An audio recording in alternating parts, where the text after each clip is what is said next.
Hey, what's up everybody? This is Corey from My 2 Cents. We're going to do a quick unboxing and a little bit of an overview on this new OnePlus X. Now, I totally screwed up this unboxing.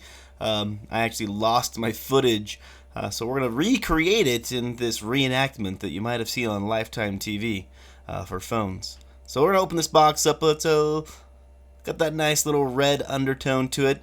And we've got our lovely screen protector on the front. Did not come that bubbly. We're just going to rip it off so we can take a quick look at the phone. So nice packaging on the OnePlus X, which is pretty cool. Comes with a pretty solid care when it comes to the phone. Don't have to worry about having any issues when it arrives. So pretty solid constructions, but we'll get into the phone itself in a little bit. I'm really happy with the build quality of this. Let's see what else comes in this box. We have a little bit of a mid piece here, and it's got a SIM card slot I can see right there on top, and they included a little smoke case, which is kind of cool. So you don't have to worry about purchasing one of those, and we'll slap that on the phone and take a look at it as well. Let's see what else we have in here. So quick start guide. You must read through that just in case you don't know how to turn on a cell phone. You can totally check that out.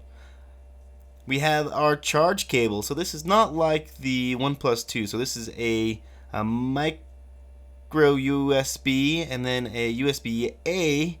It's not double-sided, so you have to put it in the correct way to get it charging.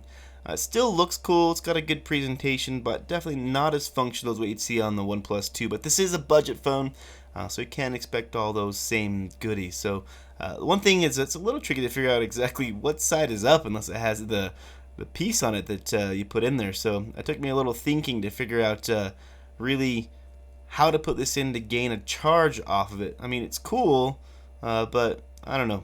Maybe there should be a little bit more thought going into functionality rather than presentation. So let's take a quick look at the phone itself. It does come with a pre-installed screen protector as well. It has the 3-position button here on the side for your alerts, whether it's off or priority or what you would like. It's got these kind of a ribbed side here, which is kind of cool. I like the metal on glass of this phone.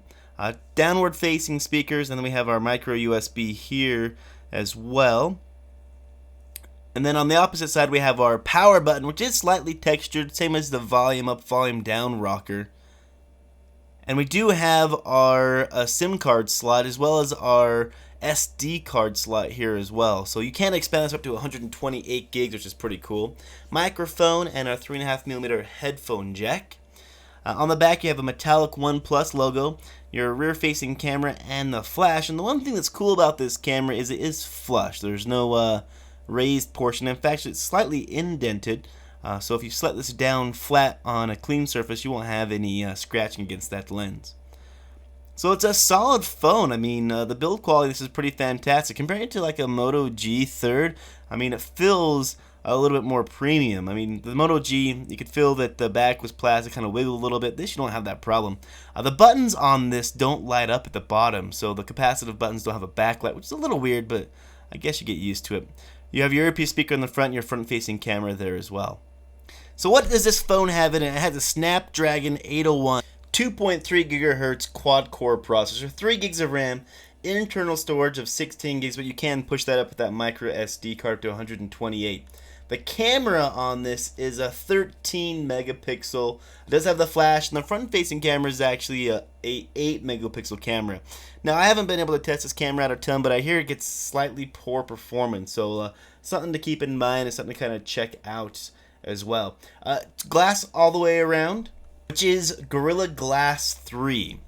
So on the back you see it's got that pretty sweet OnePlus logo on the back as well.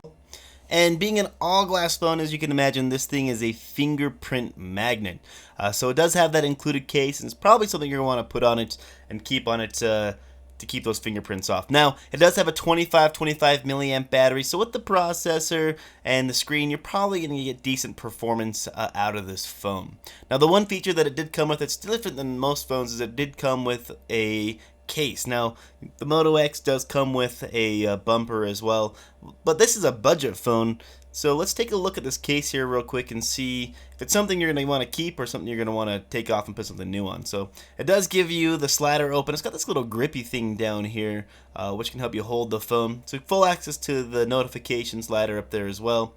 On this side, power button, volume button. Now I like access to the real buttons, and it's a bummer that is kind of pushed up there.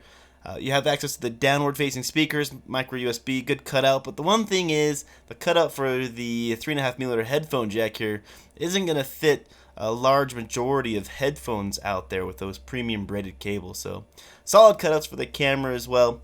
But overall, I mean, for a free case, it's pretty kind of a sweet deal. I mean, it fits nice and snug, which is something you always want out of a case. The bumper on the front's not really that big to put it face down and not worry about scratching it. I mean, all in all, I think it's a great phone. I would choose this over the Moto G3s. Anyways, thanks for watching. Peace.